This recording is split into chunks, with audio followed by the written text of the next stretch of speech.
അപ്പോൾ അത് ഡെസ്ക്ടോപ്പിൻ്റെ ഒരു 2 TB ഹാർഡ് ഡിസ്ക്കാണ് നിങ്ങൾക്ക് വന്നേക്കുന്നത്. അപ്പോൾ നമുക്ക് ഇതിൻ്റെ ഉൾവശം ഒന്ന് കണ്ടാലോ. അപ്പോൾ അതേ നമ്മൾ സൂട്ടബിൾ ആയിട്ടുള്ള ബിറ്റ് എടുത്ത് സ്ക്രൂ ഡ്രൈവറിലിട്ട് സ്ക്രൂ എല്ലാം അഴിക്കണേ.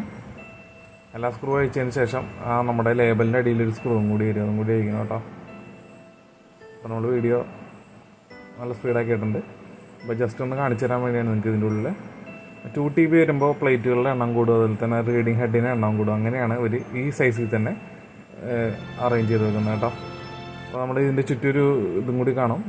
ഈ സ്ക്രൂ കളഞ്ഞതിന് ശേഷം ഒരു സീലും കൂടി കാണും കേട്ടോ. പൊടിയും അതുപോലെ അഴുക്കും വെള്ളമൊന്നും കയറാതിരിക്കാനായിട്ട്, ഈർപ്പമൊക്കെ കയറാതിരിക്കാനായിട്ട്.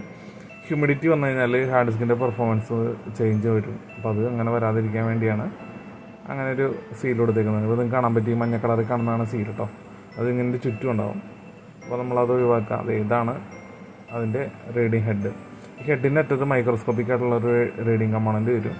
അത് കംപ്ലൈൻറ്റ് വരുമ്പോഴാണ് നമ്മുടെ ഡാറ്റ എടുക്കാത്തതും അതുപോലെ തന്നെ റീഡ് ആവാത്തതൊക്കെ ഇഷ്യൂ വരുന്നത്. കൂടാതെ പിറകിലുള്ള PCBക്ക് കംപ്ലൈൻറ്റ് വന്നാലും അതിലത്തെ ഇഷ്യൂ ഉണ്ടാകാൻ വഴിയുണ്ട് കേട്ടോ.